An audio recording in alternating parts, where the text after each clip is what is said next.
Salut YouTube, c'est Cédricman03 Allier. On se retrouve aujourd'hui sur DevPro pour la présentation d'un deck profile. Donc je devais faire un deck profile Shenburn, enfin je devais vous faire un truc sur Shenburn, un replay. Et j'ai un petit peu changé le programme, je vais vous faire le deck Electromoteka. Parce que j'ai pas trop envie de dévoiler mon deck pour Shenburn que je vais faire, que je vais monter là. Parce que je vais monter Shenburn parce qu'en ce moment je joue Raccoon et le méta actuel est un peu pourrave, donc je pense que Shenburn peut faire plus facilement une place que le deck Raccoon.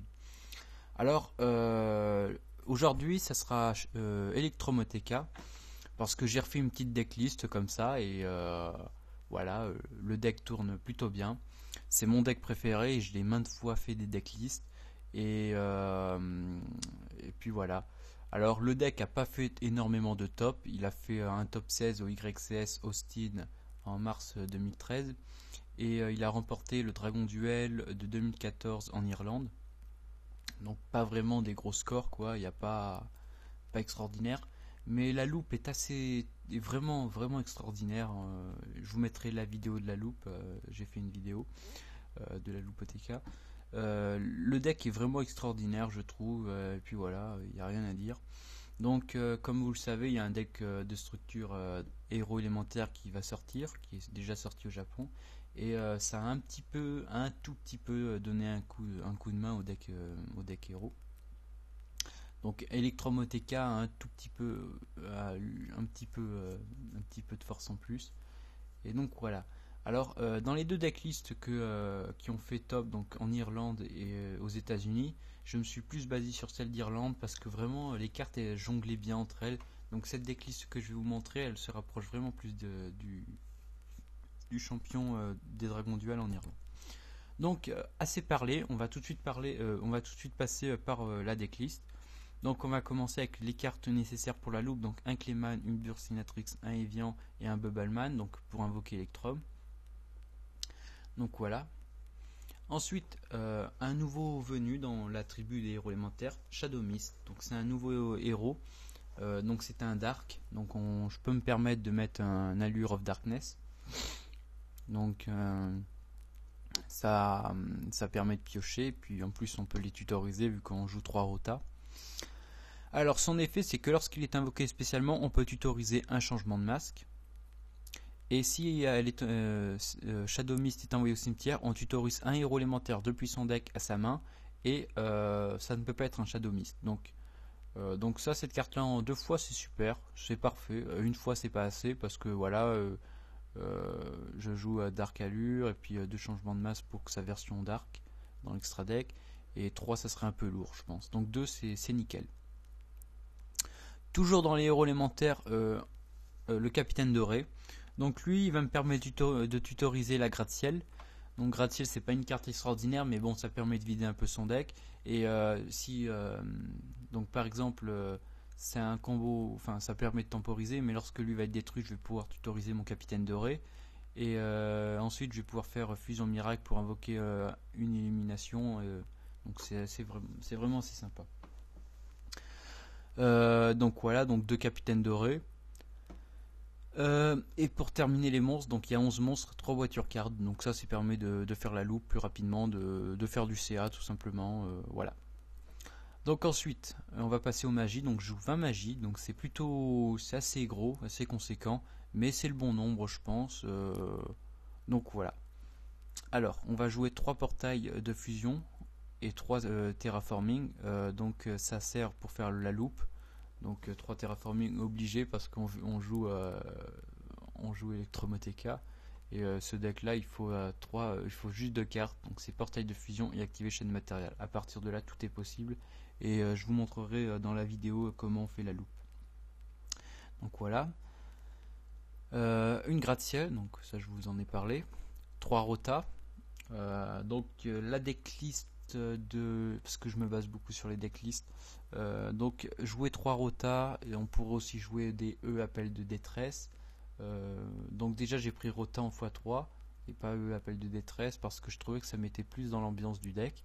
Et mettre 3 rotas plus des E appel de détresse, ça ferait un peu de main morte avec les héros.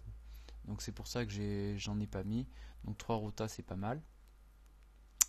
Voilà, donc de toute façon dans le deck du YXS Austin, je jouais un Rota puisqu'il était limité à l'époque et deux E parce qu'il était aussi semi-limité avec le succès du deck Hero Bubble Beat. Euh, 3 pods, il est joué à 2, moi je le joue à 3 parce que c'est super. Et voilà, ça permet vraiment de temporiser, de trouver les cartes clés du deck. Rien à dire, c'est nickel. Deux changements de masque. Alors, cette carte-là, je l'utilise sur Shadow Mist. J'hésite un peu de mettre une version light du héros élémentaire parce que, je vais vous expliquer son effet. En fait, on sacrifie un héros pour invoquer un autre héros de l'extra deck avec le même attribut et que ce soit un héros masqué. Donc on sacrifie Shadow Mist et on invoque le héros Dark Law. Donc comme c'est un Dark et dans l'extra deck un héros masqué, donc c'est super. Et ça permet vraiment de un peu, comme il a une bonne attaque, un peu gêner l'adversaire. Surtout que son effet est un petit peu fort, je crois, un petit peu. Donc voilà. Après, j'ai pensé que pour le deck Electromoteka, ce qui serait bien, si par exemple, moi j'ai pas un pot de vin et que mon Electrum se prend un Veiler, j'ai pensé que ce serait pas mal de mettre la version light, mais j'ai pas trop de place dans l'extra deck, de mettre la version light héros masqué, comme ça permet de sauver ma loupe. Donc j'enverrai mon Electrum au cimetière, le combo sera sauvé et puis Veiler servira à rien. Donc c'est pas mal, ça permettrait vraiment de sauver des loupes, donc deux changements de masque, c'est primordial. Ensuite deux miracles de fusion, donc ça c'est super. Donc voilà, je vous l'ai dit, avec Shadow Mist et Capitaine Doré, on se fait une illumination, ça permet de temporiser. Voilà, c'est super, j'ai rien à dire. Une super poly, donc voilà, ça permet de temporiser. Elle a été passée une avec le succès de Shadow. Voilà. Puis de toute façon, je joue que tous les attributs en minimum une fois, donc le vent, le feu et l'eau. Voilà, donc ça c'est super poli. Donc allure, je vous en ai parlé vu que je joue Shadow Mist.